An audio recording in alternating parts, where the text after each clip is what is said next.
Useless. और डिंग चनफांग के gentle मुंह से गालियां निकलने लगीं। तुमसे इतना छोटा सा काम भी नहीं हुआ, फिर मैं तुमसे क्या उम्मीद करूं? जू ने सिर उठाने की हिम्मत नहीं की। हकलाते हुए बोला कि उस व्यक्ति ने रैंक 1 से असेसमेंट दिया था, लेकिन उसने आसानी से रैंक 7 असेसमेंट भी पास कर लिया। डिंग चनफांग ने वाइन का एक घूंट लिया और तिरस्कार से कहा कि इसमें हैरान होने की कोई बात नहीं है, ये तो बेसिक है, ये बात सबको पहले से पता है। तुम न भी बताते तो मुझे मालूम था। कोई और बेटर न्यूज है क्या? वो उस काले बालों वाले युवक को अपने साथ ले गया? जू ने धीरे से सिर उठाकर हाँ में जवाब दिया। ये सुनते ही डिंग चनफांग का ध्यान पूरी तरह उसकी ओर गया। क्या नर्चरिंग मास्टर एसोसिएशन का वो बूढ़ा भी इस गोल्डन एग पर नजर गड़ाए बैठा है? लगता है मैं जरूरत से ज्यादा पेशेंट रहा हूँ। उसने शाओ को नीचे जाने का इशारा किया। फिर उसने फैंग लोंग शन नाम के आदमी को बुलाया। 40 साल के आसपास का ब्लॉन्ड आदमी, फॉर्मल कपड़ों में। वो कहीं से स्पिरिचुअल पावर का इस्तेमाल करते हुए उड़ता हुआ आया और डिंग चनफांग के सामने हवा में रुक गया, जैसे एकेडमी टीचर के आलसी अंदाज का आदी हो। उसने जोर से कहा, प्रेजेंट।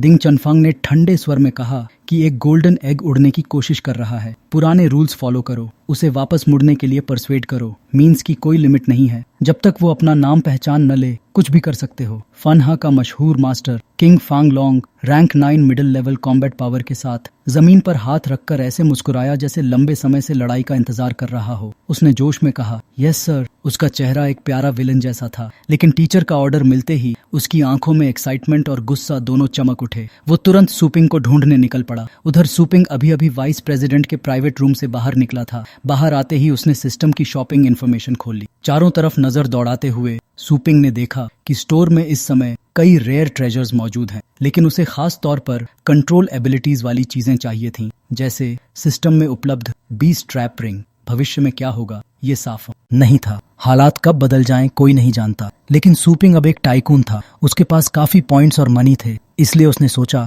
कि पहले से कुछ पावरफुल आइटम्स खरीद लेना ही सेफ रहेगा। नामों और फंक्शंस की लंबी लिस्ट देखते हुए वो मन ही मन हिसाब लगाने लगा। एवरेज बीस्ट ट्रैप रिंग की कीमत 10,000 एनर्जी है। इससे रैंक 7 वाइल्ड बीस्ट पकड़ने का 75% चांस है। रैंक 8 वाइल्ड बीस्ट के लिए 50% चांस। रैंक 9 वाइल्ड बीस्ट के लिए 25% चांस। लेकिन किंग बीस्ट पकड़ने का चांस सिर्फ 15% है। यानी प्रैक्टिकली ये ऑप्शन रिस्की है अगर सामने किंग लेवल का दुश्मन हो। हाई लेवल बीस्ट ट्रैप की कीमत 1 मिलियन एनर्जी है। इससे रैंक 9 वाइल्ड बीस्ट पकड़ने का 75% चांस और किंग बीस्ट पकड़ने का 50% चांस मिलता है। यानी आधे से ज्यादा संभावना कि एक किंग बीस्ट भी कंट्रोल में आ जाए। ऑफ कोर्स इतनी भारी कीमत चुकाने का मतलब था कि उसे अपने एनर्जी पॉइंट्स का बड़ा हिस्सा खर्च करना पड़ेगा। लेकिन अगर हालात वाकई बिगड़ने वाले थे, अगर 4 किंग्स या किसी बड़े डिजास्टर का खतरा सच था, तो ये इन्वेस्टमेंट भविष्य में उसकी जान बचा सकता था। सुपिंग की नजर हाई लेवल रिंग पर टिक गई, जिसका किंग लेवल को ट्रैप करने का परसेंटेज ज्यादा था। 1 मिलियन एनर्जी पॉइंट्स। सौदा महंगा था, लेकिन फायदा भी उतना ही बड़ा। सिस्टम का item selection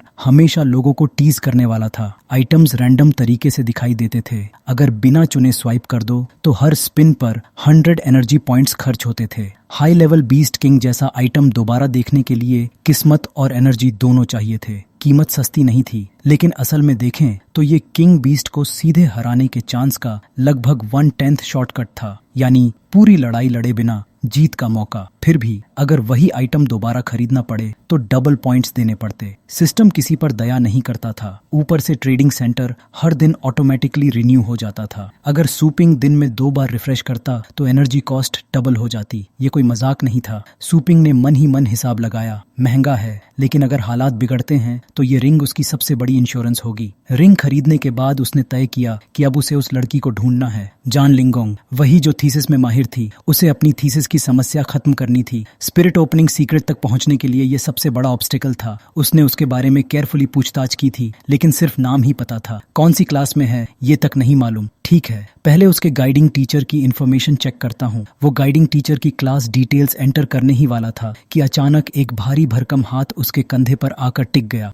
hello little brother. सुपिंग को ऐसे क्लोज कांटेक्ट बिल्कुल पसंद नहीं था। उसने हल्की सी आंखें बंद की, धैर्य दिखाते हुए बोला कि मैं तुम्हें नहीं जानता, रास्ते से हट जाओ। सामने खड़ा आदमी कद में उससे लगभग 4 गुना बड़ा था। बाहों की मसल्स फूली हुई, हाथ में ब्लैक ग्लव। वो अपनी ताकत दिखाने के लिए मुट्ठी कस रहा था। उसने ऊंची आवाज में पूछा कि अभी तुम बाओ के साथ क्या बात कर रहे थे। सूपिंग का चेहरा ठंडा ही रहा। उसने दोबारा कहा कि मुझे तुमसे कोई मतलब नहीं है, हट जाओ। किसी ने उससे इतनी सीधे तरीके से कभी बात नहीं की थी। उस बड़े आदमी की भौहें सिकुड़ गईं, माथे की नसें तन गईं। वो गरजने ही वाला था कि क्या तुम्हें पता है मैं कौन हूँ। इतने में आसपास के लोग रुक गए। फैंग लोंगशान के शरीर से निकलती एस्ट्रल एनर्जी चमक रही थी। वो सड़क के बीचों बीच खड़ा था, बिल्कुल टाइटल लेवल एक्सपर्ट की तरह मैजेस्टिक। लोग फुसफुसा रहे थे कि देखो उसकी एनर्जी कितनी मजबूत है, ये जरूर टाइटल लेवल एक्सपर्ट है। ये सूपिंग तो आज फंस गया। अचानक फैंग लोंगशान की नजरें घूम गईं। दुनिया उलटी क्यों दिख रही है? मैं पेड़ की तरह सीधा क्यों खड़ा दिख रहा हूँ? धड़ाम! एक ही पल में सूपिंग ने उसे पकड़कर जमीन पर पटक दिया, इतनी जोर से कि जहां वो गिरा वहां जमीन का बड़ा हिस्सा धंस गया। लोगों की सांसें अटक गईं। अभी जो आदमी टाइटल लेवल एक्सपर्ट की तरह खड़ा था वो एक ही मूव में जमीन पर चित पड़ा था। सूपिंग का एक्सप्रेशन बिल्कुल नहीं बदला। उसके लिए ये एक्शन वैसा ही था जैसे रास्ते में पड़े पत्थर को हटाना। धूल हवा में तैर रही थी। तब तक भी फांग लोंगशान को समझ नहीं आया कि उसके साथ हुआ क्या है। वो पीठ के बल जमीन पर पड़ा था, ऊपर खड़े सूपिंग को देखता हुआ। दिमाग सुन्न, ये हो क्या गया अभी? सूपिंग ने उसका हाथ छोड़ दिया, अपने कपड़ों की धूल झाड़ी, दोनों तरफ से कुर्ते का किनारा सीधा किया, सड़क किनारे लगे कैमरास और लोगों की फुसफुसाहट को पूरी तरह इग्नोर कर दिया। लोग हैरान थे, टाइटल लेवल एक्सपर्ट को इतनी आसानी से गिरा दिया गया। एक वार्निंग ब्लो में ही हालत खराब। लेकिन फैंग लोंगशान जमीन पर लेटे हुए भी हल्की सी मुस्कान लिए बड़बड़ा रहा था। अब समझ आया मैं उसकी कल्टीवेशन सेंस क्यों नहीं कर पाया। उसने अपनी एस्ट्रल एनर्जी छिपाने का कोई तरीका इस्तेमाल किया है। वो दांत भींचते हुए उठ खड़ा हुआ, आंखों में जिद। बोला कि अगर मुझे छुआ तो मैं काट लूंगा, अब लापरवाही नहीं करूंगा। उसकी आंखें धीरे धीरे लाल हो गईं, चेहरे पर एक खतरनाक मुस्कान फैल गई। अभी के लिए मैं तुम्हें बराबरी का ओपोनेंट मानता हूँ। अगले ही पल उसने अपने समनिंग स्पेस खोले। हवा में ऊर्जा की लहर दौड़ी और फायरी रेड लायनेसेस का एक पूरा झुंड बाहर आ गया। वे सूपिंग के पीछे खड़ी हो गईं। हर एक के दांत नुकीले, आंखों में जंगली चमक, गुर्राहट इतनी गहरी कि जमीन तक कांप जाए। लेकिन मालिक का आदेश न मिलने तक उन्होंने हमला नहीं किया। उन्हें क्रिम्सन गोल्ड लायनेस कहा जाता था। High level rank 9 blood line, beast king की श्रेणी।